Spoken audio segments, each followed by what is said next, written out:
Hello, and welcome to today's FP Virtual Dialogue Defending Democracy, National Security, and the Environment, where we'll discuss how authoritarian regimes are garnering power and influence by exploiting the environment and natural resources, and what can be done to counter these illiberal advances and defend democracy. My name is Maggie Lake, and it's my pleasure to be your moderator this morning. Authoritarian exploitation of the world's natural resources, with China and Russia at the forefront, is increasingly an issue of national and global security. China's appetite for economic growth, Russia's war against Ukraine, and both countries' desire to exert political and economic control and prop up illiberal regimes have undermined democratic institutions across the world and left local communities exposed to environmental degradation and political exploitation.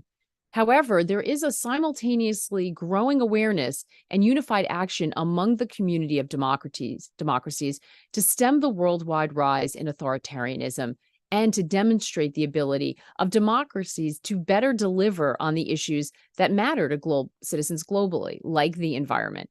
Against this backdrop, we've gathered a group of policymakers and activists to help us unpack this complex issue and discuss the strategies and policies that are countering illiberal influences and defending the environment and democracy globally. Before diving in, I'd like to extend a big thanks to the National Democratic Institute for helping make this event possible. Before we get started, we want to make sure that we can hear from you, our audience. We have thousands of people tuned in and watching our live streams on social media. We've reserved a portion of this event for questions from our global audience. So here's how you can participate and write to us. If you're watching the live stream on our website, click the button below to submit your questions. Please be sure to tell us your name, organization, and where you're writing from. If you're joining us on social media, you can chime in using the hashtag Defending Democracy, or you can email your questions to events@foreignpolicy.com. All right, let's get started. I am honored to begin our program with Congressman Raja Krishnamoorthi, ranking member of the House Select Committee on Strategic Competition between the U.S. and Chinese Communist Party. Congressman, welcome. Thank you so much for taking the time to join us today. Hey, thank you, Maggie. Great to be on. So let's start a little bit big picture. I mean, we often talk about the need to counter authoritarian regimes, but a lot of times it's sort of through the military lens. What do we need to understand about the role the environment and natural resources play in helping these regimes consolidate power? Well, in the case of China, I think one of the things we've learned with regard to natural resources is that they have imported a lot of natural resources from around the globe, but especially in places like Australia, Indonesia, and in Eastern Asia, and then they process it, use it for their manufacturing, and oftentimes do so in ways that are not necessarily environmentally sustainable. And then they export it to other countries. Just take critical minerals, for instance. They oftentimes mine these minerals are oftentimes mined in other countries and then sent to China to be processed in kind of dirty ways, and then sent back to places like the United States, where we use it within various supply chains. And so this ends up being kind of unsustainable for two reasons. One, our supply chains are overly reliant on the Chinese, and the CCP having economically coercive ability to restrain those supply chains. And then secondly, it hurts the environment. And so that's just one example of kind of their operations and the way they do business and how that it affects the environment. Yeah, absolutely. I mean, I had a financial analyst just recently say to me, it really talk about it as sort of this hidden advantage, saying the Chinese are effectively illegally subsidizing their domestic producers by allowing them to pollute. They degrade their local environment in exchange for geopolitical power and then spend that power aggressively. This is a quote from that. So I think that, when we would think about it through the military lens, if we thought about having bases everywhere and funneling a weapons sort of supply chain, it would set off alarm bells. But because it's happening in this sort of minerals, natural resources manufacturing lane, it doesn't seem to rise to the same level of concern. Is this an underappreciated issue, and how much does that put democracies around the world at risk? I do think it's underappreciated. We oftentimes pay less for some of these imported goods from the PRC, but obviously there are some kind of externalities, negative externalities generated with regard to the environment that aren't priced into those goods. So what we end up doing is we both create more of that environmental pollution at the manufacturing sites, whether they're in the PRC or elsewhere. And then we also drive out of business those companies that try to produce things environmentally in an environmentally sustainable way in the United States. And so it has twin bad effects. It's very timely to have this conversation. Later today, President Biden is scheduled to meet with President Xi in San Francisco at the APEC summit. This issue of China's dominance when it comes to critical minerals in particular is bound to come up. I mean, some estimates say that 90% of the processing happens in China. The components are vital to tech products everywhere. What would you like to see be done or happen when it comes to addressing this issue? What are your expectations for this meeting? Well, with regard to this particular issue, it's clear that the CCP understands that they have kind of a choke point with regard to the world economy and their kind of almost monopoly over the refining of these critical minerals that are essential for everything from electric vehicles to semiconductors and so forth. That's why, for instance, they just put restrictions on the export of gallium and germanium, which are these obscure but very important critical minerals for the fabrication of semiconductors. And they did so in response to other export controls put in place by the Biden administration and others to restrain human rights abuses, as well as developments that could affect our national security. What I'd like to see come out of this meeting is an understanding that we're not going to back down with regard to our concerns about the environment or human rights abuses or economic or military or security aggression. We're just not. Anything that they do is going to be met with countermeasures.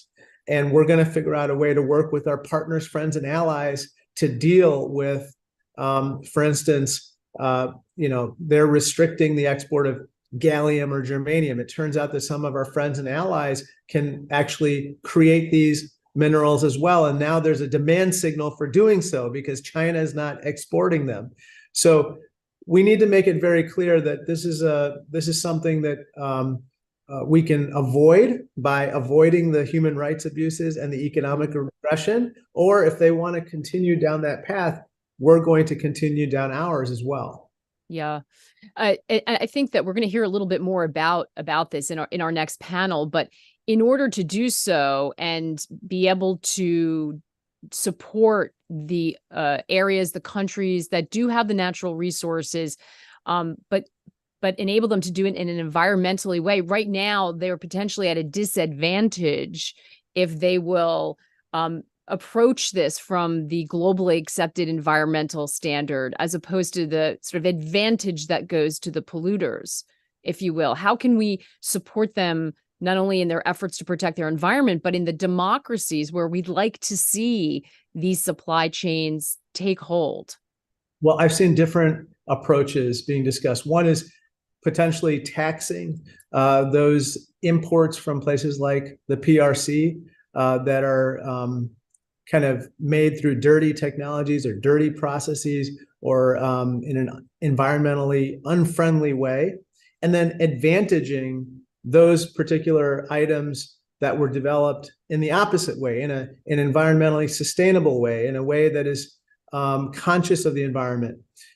In fact, there have been proposals not only to put a tax with regard to carbon intensive imports, but also to potentially have some price supports for those types of technologies that are done in an environmentally correct way. The carrot and the stick, which is I certainly know what folks in the financial community are also looking at closely, sort of a combination of those two things. We've been spending a lot of time talking about China, but of course they're not the only ones at the center of this conversation. We see there are many concerns. We see what's happening in Ukraine as the war there continues, both to their infrastructure. They're a very important source of some of the world's important minerals, as well as, of course, crops. Uh, Aid to Ukraine is a very important issue right now in front of Congress. How should we be thinking about the connection of these issues through the lens of Ukraine? Well, I think we absolutely have to support Ukraine in this moment of need during this criminal invasion by Russia. And I think that we have to remember that they are fighting a war so that we don't have to. They're fighting for their democracy, their liberty, and freedom in a way that would be threatened everywhere throughout Europe and elsewhere if they don't prevail, if they don't have what it takes to defeat the Russians on the battlefield. With regard to the environment and with regard to these minerals, you're absolutely right. They are the source of a lot of agricultural crops, whether it's wheat. They're the source of different minerals that are important in different supply chains. And, I think that we have a chance by helping Ukraine right now to welcome another country into the community of nations, such as the European Union, that are going to abide by international rules-based order with regard to the environment, with regard to security issues and economic ones. That's potentially what's at stake here. Is helping focusing on these issues, the ability of the U.S. to exert its influence and focus on an issue like the environment, a way for us to use our soft power to help support democracies, especially in the early stages? Absolutely. I think that what you're seeing, especially in the global South and in certain countries where they are feeling the effects right now of a deteriorating environmental situation, is that it presents an opportunity for us to help them and at the same time, show them a different path that doesn't involve going down the authoritarian regime path, which the CCP likes to advertise to the global South through their propaganda and otherwise. I'll just take one example, the South Pacific. We have a lot of island nations there that are, as we speak, dealing with the effects of climate change. And we have to put our money where our mouth is. We have to put our resources where we can through different institutions to help them to fight the effects of climate change. And in the process, we'll be exerting our soft power, so to speak. And that will also help us in other ways as we try to create multilateral institutions and bodies and groupings to deal with the challenges that the CCP poses in the Indo-Pacific region. Is this an issue? That's a fantastic point. Is that an approach that you think can garner bipartisan support? Yes, I think so. These island nations, by the way, have increasingly been kind of welcoming that approach from the U.S. They need the resources, they need the help, and my Republican colleagues have also met with them on the Hill, along with myself and a number of others.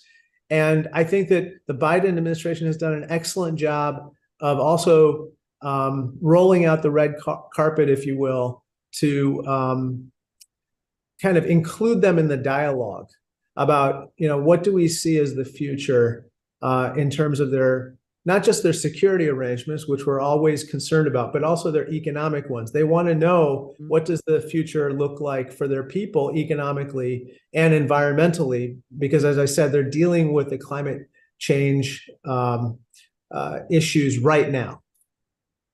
Absolutely. Congressman, thank you so much for the insight. Such an important issue as we look for a path forward, and I think one that doesn't always get enough attention. So thank you so much for joining us. We appreciate it. Absolutely. Thank you, Maggie. Our next conversation continues to take a closer look at specific regional strategies for safeguarding the environment from authoritarian regimes. I'm pleased to welcome our panelists, Hannah Homachko, Development Director at Environment, People, and Law; Dolma Tsering Tejong, Deputy Speaker of the Tibetan Parliament in Exile; and Emmanuel Ampula, Executive Director of AfroWatch. Welcome to all of you. Thank you so much for being with us. I think the congressman did a fantastic job of sort of laying this out, bigger picture. And I can imagine that you were all nodding along as you listened to him, because you are on the front lines in many cases of what's happening when we talk about this link between environmental exploitation and authoritarianism. So I think perhaps the best place to start is if we can hear from each of you, and maybe you can share a little bit more on the specific challenges that you face in your region. And Hannah, if we could start with you, and of course, what's happening on the ground in Ukraine. How are you being affected by the what's happening with the environment and the war? Thank you. So, impact of Russian authoritarianism on Ukrainian environment is currently evidenced by catastrophic environmental damage caused by Russian invasion of Ukraine. The Russian war is a complete disregard for provisions of international law, leading to massive environmental destruction that is so severe and widespread that is often called ecocide.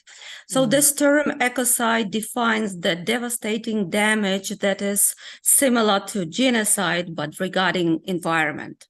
If we speak about specific examples in Ukraine of ecocide, we can mention Kakhovka Dam breach that caused flooding of 1,000 hectares of earlier fertile land with chemically poisoned waters, perish of thousands of animals that were getting to the Black Sea in contaminated waters there.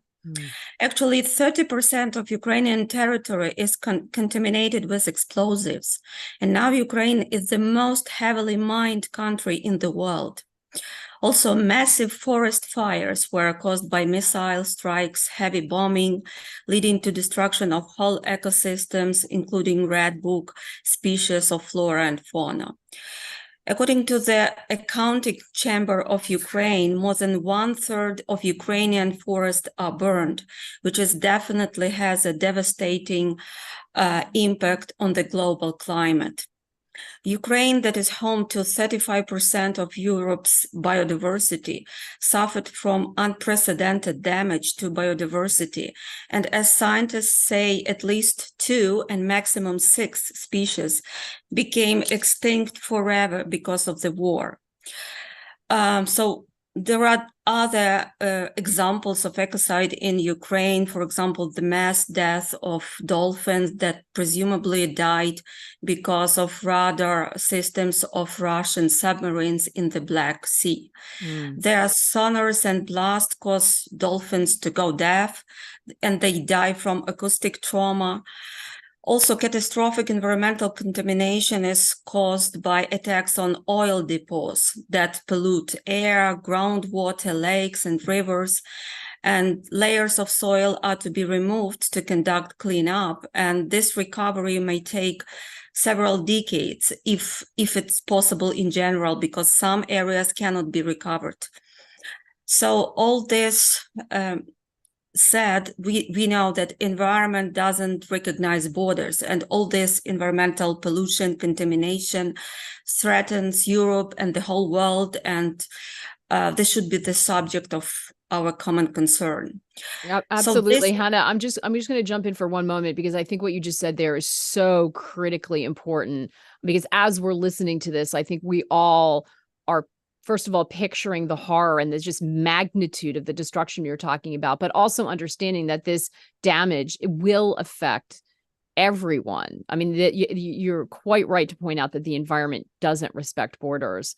I want to jump. I want to make sure we hear from everyone. So let me pause you there. And Emmanuel, give us a little bit of a sort of sense of what's happening. Again, I think you're probably all nodding and sort of feeling that you're also experiencing very similar. And I think ecocide is such a powerful word to use for what's happening on the ground.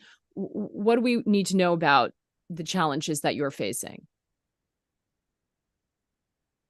Oh, you have to unmute yourself, Emmanuel. Yeah, thank you very much. Yes, I can just present a bit of DRC where we are mining copper, cobalt, and soon lithium in Manono will start. So I can say the production is very high. And this production, of course, it gives some money for the state, but this money is not enough to compensate the impact on communities, for instance. We have a lot of communities which are resettled from their lands, for instance. They lose everything, and even their economy means. And then we have pollutions of water, rivers, and air pollutions everywhere. So, and so it's really a huge problem for communities, even for all of us, because we don't have, for instance, fish from the rivers. They are all polluted. So it's a big problem. So to give you a bit of context of how we are there, in 2002, Congo liberalized the mining sector, and we used to have Western companies from US, from France, Europe. And in 2007, these companies sold their shares to Chinese. We never, as a country, we never sold our shares to Chinese companies. So, and because sometimes it was pressure coming from us as NGOs at that time, and then they sold.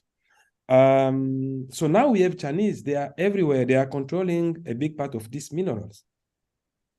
So it's a big problem. And then, they don't follow any regulations in terms of how to protect environment, how to protect rivers. So we are in this situation in DRC, and we don't know how we can pull us out of this situation ourselves.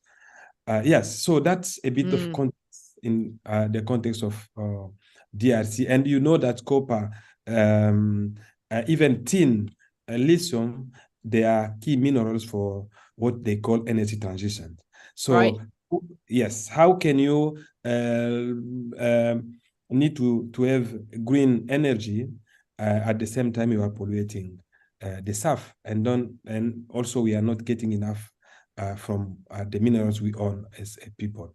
Thank you. I think you bring up two extremely important points. We heard the congressman talk about when China brings the materials back home and then they process them in a way that pollutes, and they're able to do it extremely cheaply because of that, and then ship them out. But this is also what happens at the source point, that when you don't follow any regulations, when you're polluting, when you're not putting, the focus on doing it in an environmentally safe way. So the damage isn't just done in China, it's being done from the source point of all of these supply chains. And also incredibly important that in the effort to make sure that the mining sectors are moving in the right direction when it comes to the environment, it's critical that people just don't close up and say, it's too expensive for me to do that. This shines a light on the economics of it.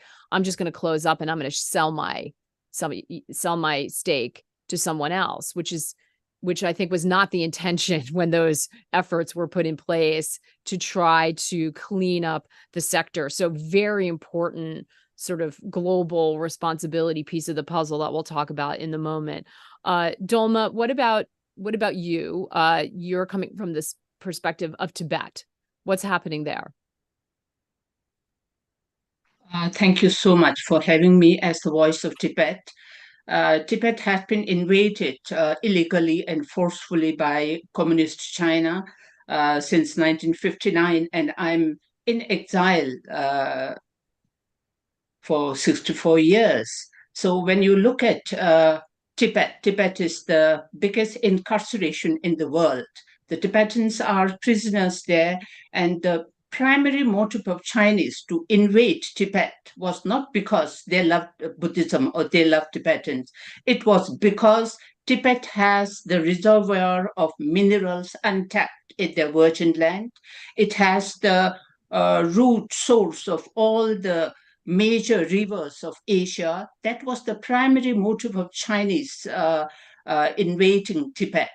So now what's happening is when a colonizer colonizes a nation, that colonizer doesn't have any international right to exploit the mineral resource of that country. But China think it otherwise. They think that they have all the right to explore the minerals and the resources that are untapped there that belongs to Tibet, and they are diverting all the major rivers of South Asia from west to the east for the Chinese. Therefore, it's a great concern not only for Tibet but also for the whole South Asian nations. Also, because Tibet is the roof of the world. Whatever happens on Tibet has the repercussions all over in the climate condition also. When world talks about having emission control and all, I think this is too little, too late. If we are to save the humanity from the climate disaster, I think you need to really recognize the significance of Tibetan Plateau, because the Tibetan Plateau, which is at the height of average elevation of 4,000 meters above sea level, having 46,000 glaciers on top of it, next to Arctic and Antarctic, it's the third pole, it is called. The monsoon fluctuation and the heat wave that the Western countries are experiencing now, it has a lot of things to do with the melting of the glaciers and the snow, thinning of the stories on the Tibet Plateau. So this is in regard to the climate change and the challenges humanity is facing on the environmental part. Regarding the mining and all, Tibetans have a very eco-friendly way of living with the teachings of Buddhism. We regard the mountains and rivers embodiment of God and goddesses, and we respect the natural things around us. But China is doing just reverse. They are exploiting. Now, China has announced that there are 3,000 mining sites in Tibet.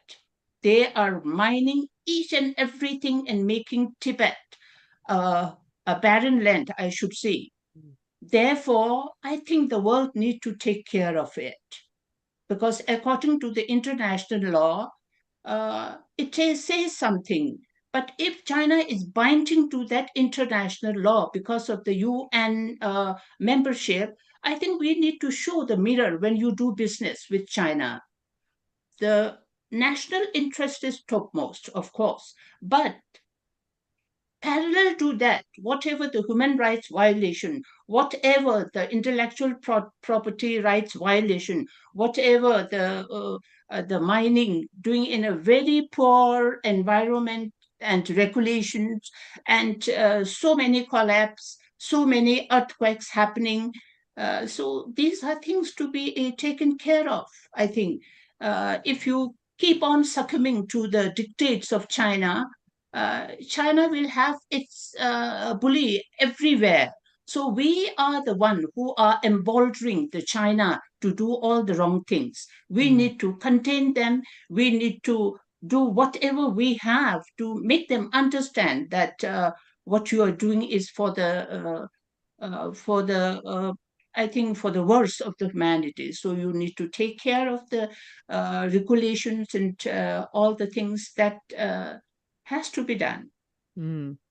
Hannah, I think all examples that really underscore the challenge and the exploitation of the environment in order to consolidate power, and the result of what happens both locally and for the international community when that takes place.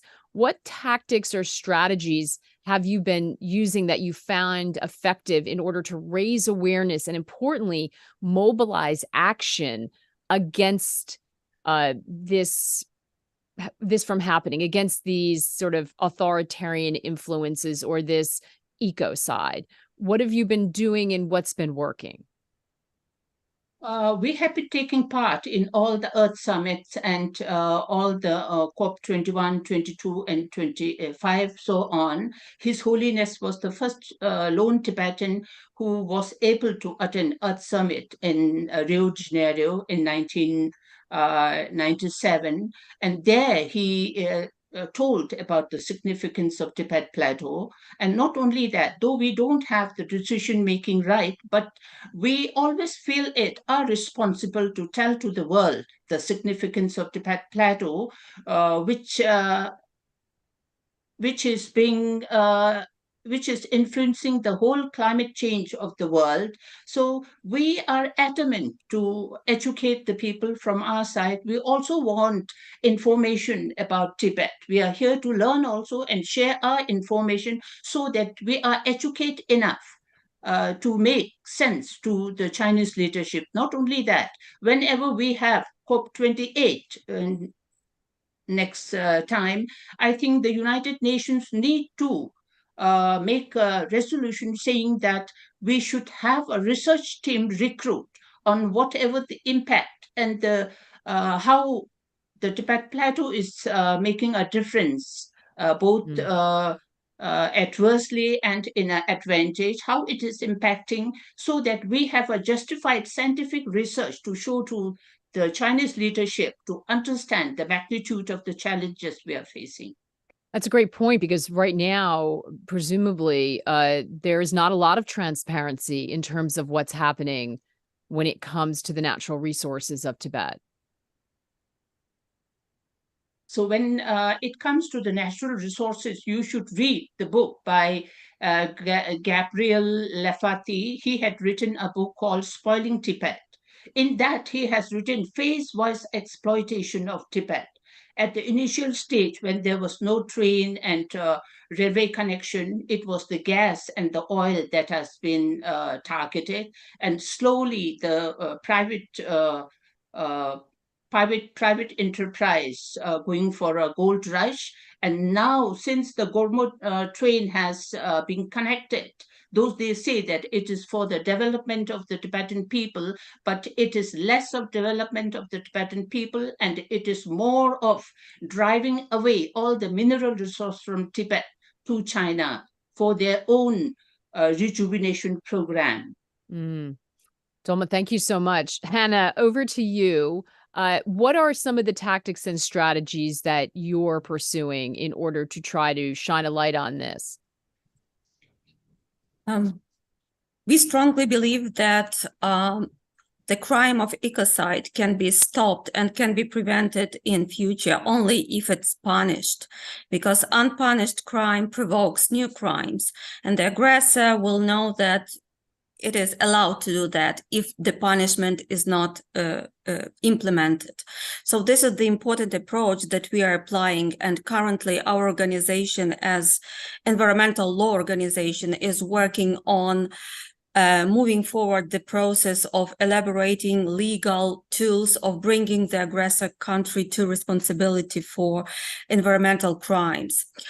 And this process is mostly related to improvement of legal qualification or legal definition of the term ecocide in the national legislation and international legislation. So on the national level, what we did, we proposed amendments to Article 441 of the Criminal Code of Ukraine to define the crime of ecocide in more specific terms, like indicating specific measurements and indicators how ecocide can be qualified as ecocide distinguished from other crimes against environment. On the international level, this process is also very active. We work with our partners all around the world, trying to define ecocide in more specific legal terms and explore ways of going with environmental cases to International Criminal Court. So actually the amendments to definition of ecocide in the Rome Statute are needed. And we are working on the possibility of using the Article 8 2b4 of the Rome Statute, which speaks about damage to the environment. So our lawyers are currently working on finding precedents that can be suitable for applying this particular article of the Rome Statute.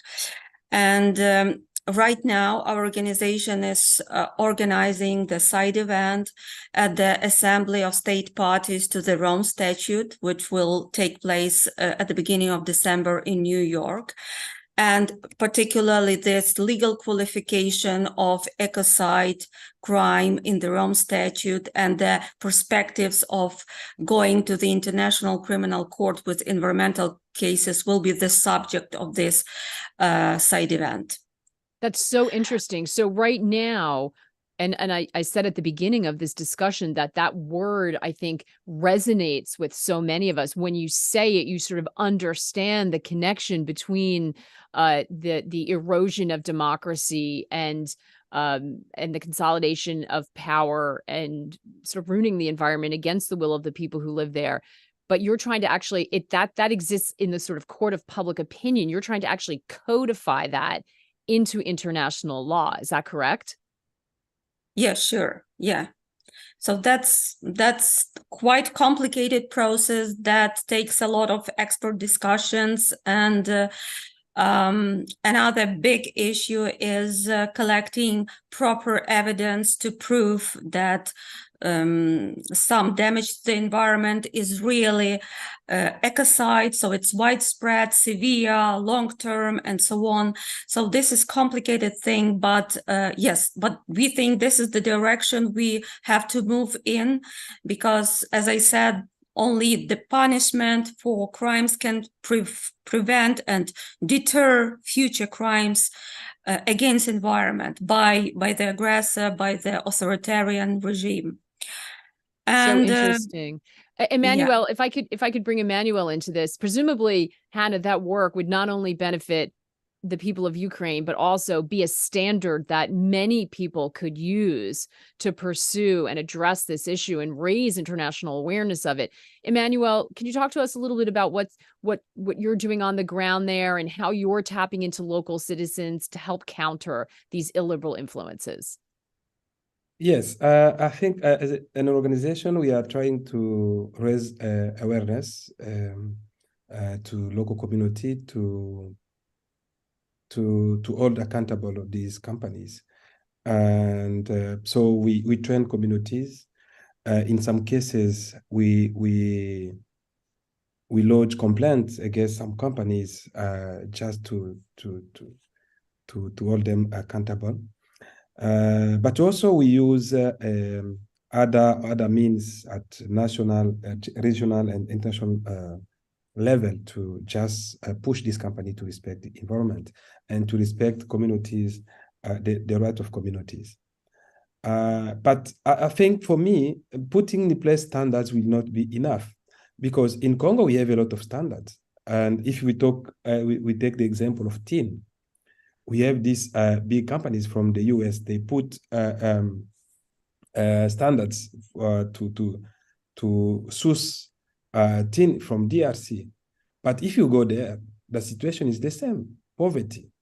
So I think the good idea will be for the Western to propose another model, economic model, how to deal with this. And why I see that US is trying to come back to DRC. That's a good news. So I think they should propose another model how to mine. Why not to put an ecosystem which can be profitable for all citizens from the US, the Western, and also people from Africa, from DRC. So I think for me, we have a lot of standards, a lot. We can even define, but if we don't have the will to change, then we should observe the fighting between Chinese and the US in the country like DRC. We are not strong enough to support the fight between two giants. So what we are asking is that they should propose another model which will fit, and then we can say, yes, can you see, you Chinese, you are doing this in other country, but we have this positive model. We think this is protecting the environment, is trying to give us profit for our minerals. So that's why we call for adding value of this mineral locally, and because now, but they are just taking raw materials. Yeah. And that doesn't give us enough money as a country. And at the same time, we have the pollution. So we need another new model of mining exploitation. Yeah, the take economic model is not working, and is long time that we should have addressed that for sure. So what is the role, Emmanuel, if I can ask you, what is the role that citizens can play in this? How are you approaching that, and how are you helping them to get involved in this? For instance, we have, as AfriWatch, we have what we call Congo River School. We are building a school where each year we should train communities, citizens to understand the fight, why we are fighting, why we are to mobilize them. So the idea at the end of the day, we need to have communities who are mobilized. They should stand for their right. They should stop those projects which are not respecting human rights. So we are trying to do with small means we have to do that. And as I said, for those communities which are in trouble, for instance, there is a pollution which occur now. What we do, we help them to organize themselves to lodge complaint against these companies to Congolese justice. We know that we will not win because of the power of these companies. But for us, we need to try. Even if we know we are not going to win, but we need to go and try the justice and ask for the justice for those communities who are suffering. Raising awareness can be a powerful tool in helping bring allies and governments on board, as we just heard the congressman talk about earlier. Dolma, what is the challenge when you're operating in exile and trying to get the information and documentation that you need to present to the international community so we can raise awareness of the connection between the environment and what's happening on an authoritarian basis? You're on mute, Dolma. Unmute yourself.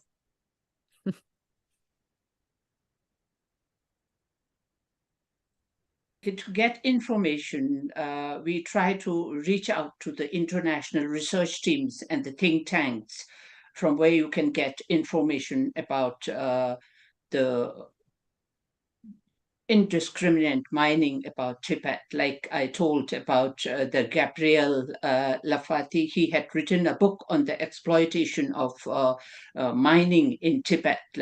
And then even the hegemony of river that China has now, it's all in the vicinity of the world to see how China is exploiting, and whatever is being manufactured in China is being made by the prisoners.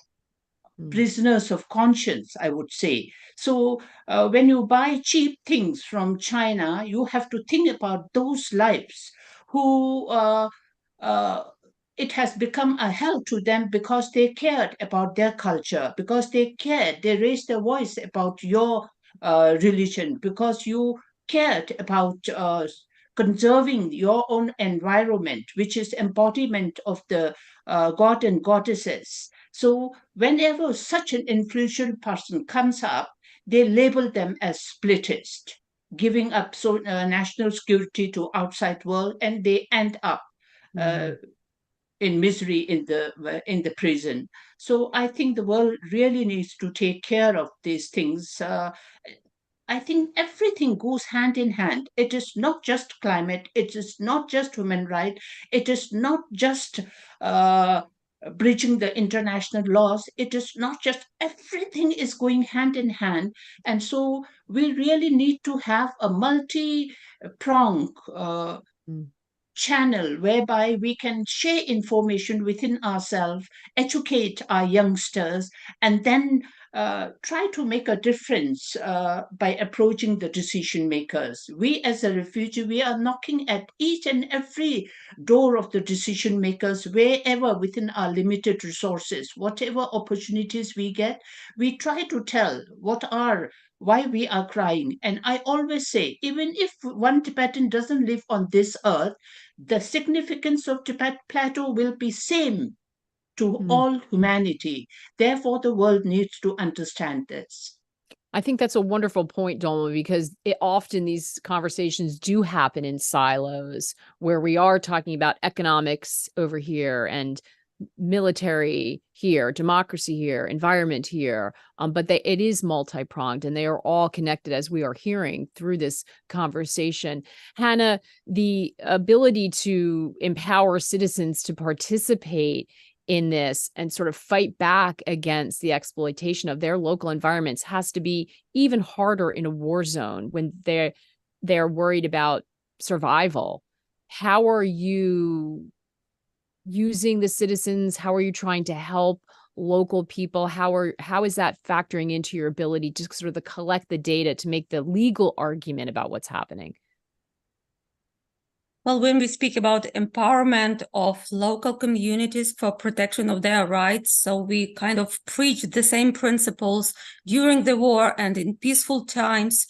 So we always try to promote public participation in environmental decision-making, access to information, which is crucial no matter whether it's during wartime or in peaceful times.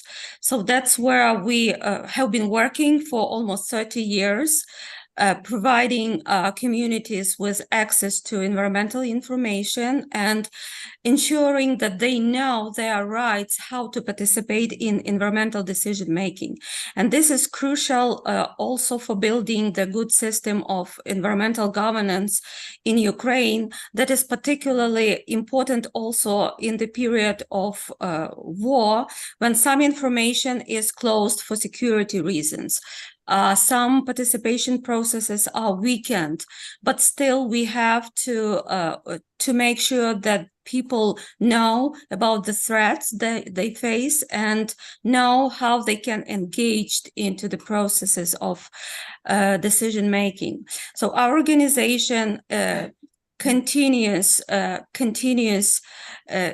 implementing and advocating crucial environmental reforms, which is the reform of environmental control and enforcement of environmental law, environmental monitoring, preservation of biodiversity, waste management, and so on. And we believe that advancement of these reforms is even more important during the war because we have to prepare the ground for post-war recovery, which should be, as we say, green. But green recovery of Ukraine is not possible without all these reforms implemented, without all these procedures being in place.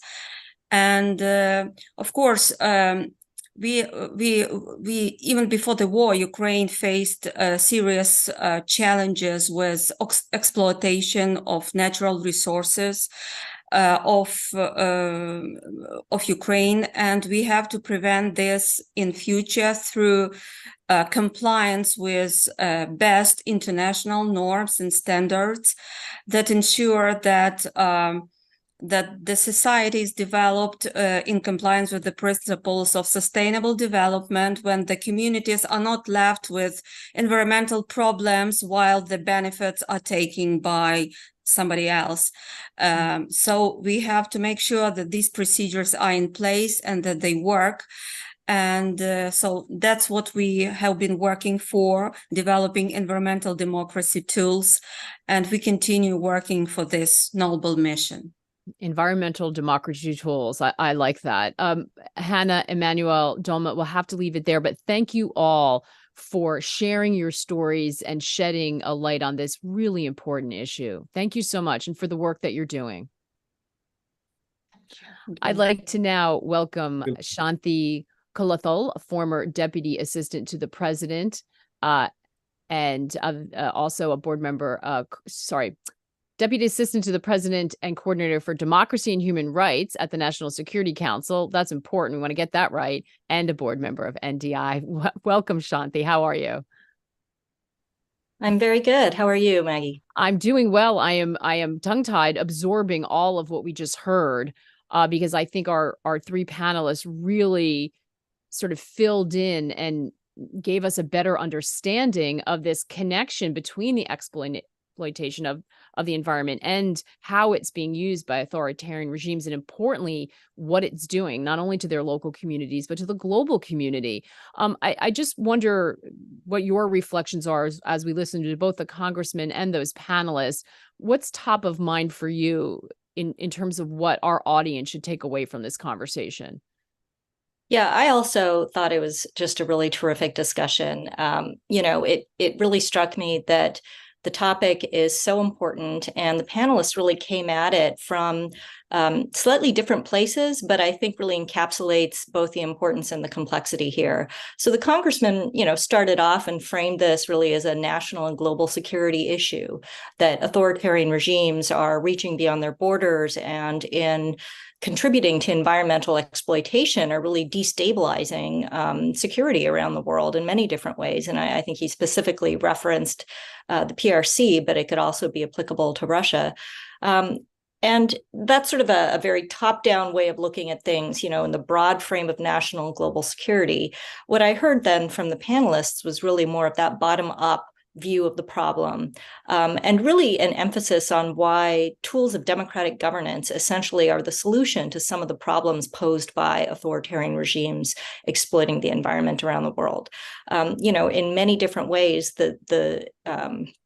the types of approaches that these groups are taking, whether it's access to information, transparency, investigative journalism, civic activism, all of those are really the bread and butter of democracy. And that's where I think in blending these two issues, a focus on the environment with democracy, we may start to see some of the more long-lasting solutions to the really tough problems posed today.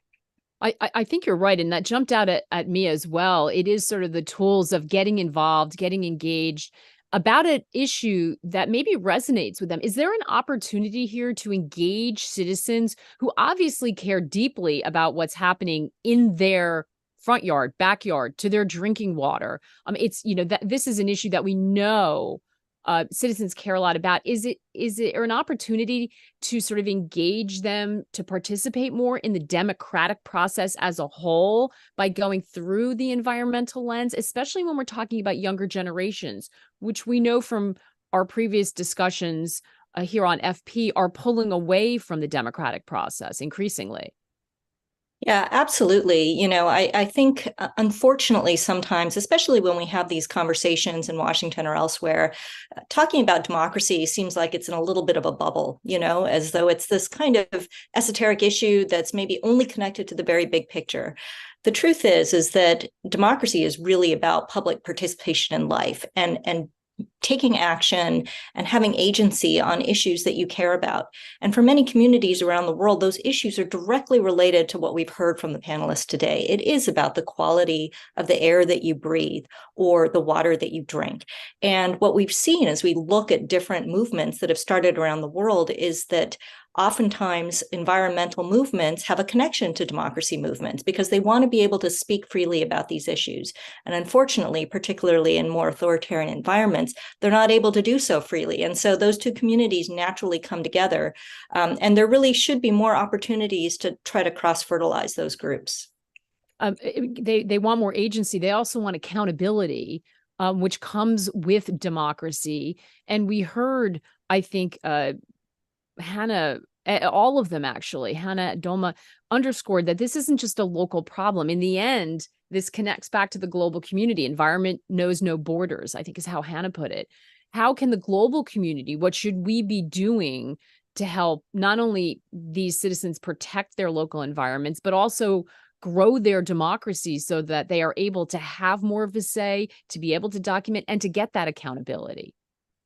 Well, obviously, that's something the NDI is tremendously involved in and supporting local groups, supporting partners and achieving their own democratic aims, right? It's really about trying to find out what the local communities really want and then helping them in that respect. I also think that there are frameworks that exist around the world already that can be pulled into this conversation. Initiatives like the Open Government Partnership, the EITI, perhaps that's the Extractive Industries Transparency Initiative. And also there's an agreement in Latin America, which is quite unique. It's called the Escazú Agreement. And it's, I believe, one of the first international treaties that specifically focuses on access to information and public participation as relates to environmental matters. So all of these different frameworks, I think they may not be perfect. Certainly there can be criticisms of them, but they are a way to try to bring this democratic element into the conversation. Because at the end of the day, I think as the panelists themselves have so eloquently put it, it really is about fulfilling citizens' aspirations for their own lives. And so whether we see that in the environmental sector or in other places, we should start to see these conversations about democracy as being intricately and really inherently connected to those critical sets of issues. Absolutely. There's the action we need to take, and there's also inaction. I thought Emmanuel's example of Western companies, NGOs believing they're making progress, environmental groups believing they're making progress by setting standards, only to have companies decide that it's not profitable to participate, and so they leave. And then that void is filled by authoritarian powers. So, in a way, inaction matters as much in this conversation, it would seem. Yeah. And, I think the role of civil society, it's never going to be finished in this respect. I think it's always going to need to be active on this front. And it should be active in holding all actors to account, to push for higher standards. That will be a positive net good for the environment. The problem, I think, and this was highlighted pretty well by the congressman at the beginning of the conversation, is, particularly with respect to the big authoritarian regimes, the PRC,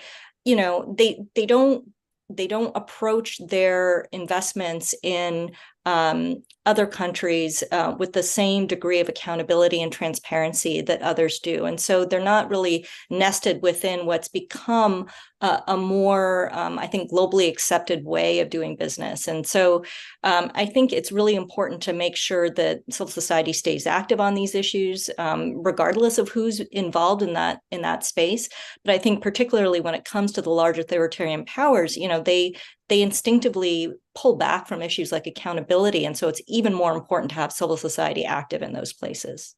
What would you like the audience to take away in terms of what to concentrate on going forward? I thought that the congressman, to the point you just made, said show them a different path. I think Emmanuel mentioned that too. When there are giants fighting, is there an economic model that can better work for everybody? And can you use that as sort of your influence and power to create change? How do we need to think about that as we move forward? I actually thought that the panelists did a really great job of showing how change can come about from within communities themselves. And so, of course, I would support, more dialogue and policy options at that level.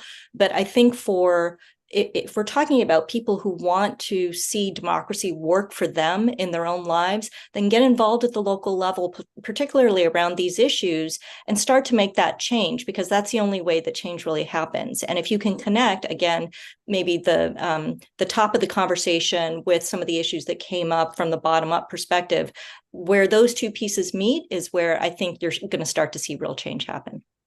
Absolutely. If we support the bottom, that's when you get the lasting change, because you have local buy-in and local solutions to those very big problems, which is so powerful. Shanti, thank you so much for joining us today and helping us sort of sum up what was a fascinating conversation. Thank you.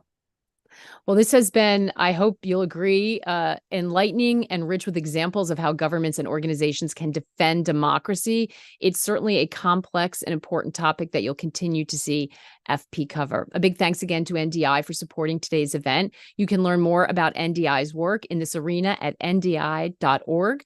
And be on the lookout for the third installment in this series coming in the new year. We'll focus in on the role elections play in defending democracies. Stay tuned for updates from us on that, as well as other upcoming events at foreignpolicy.com/events.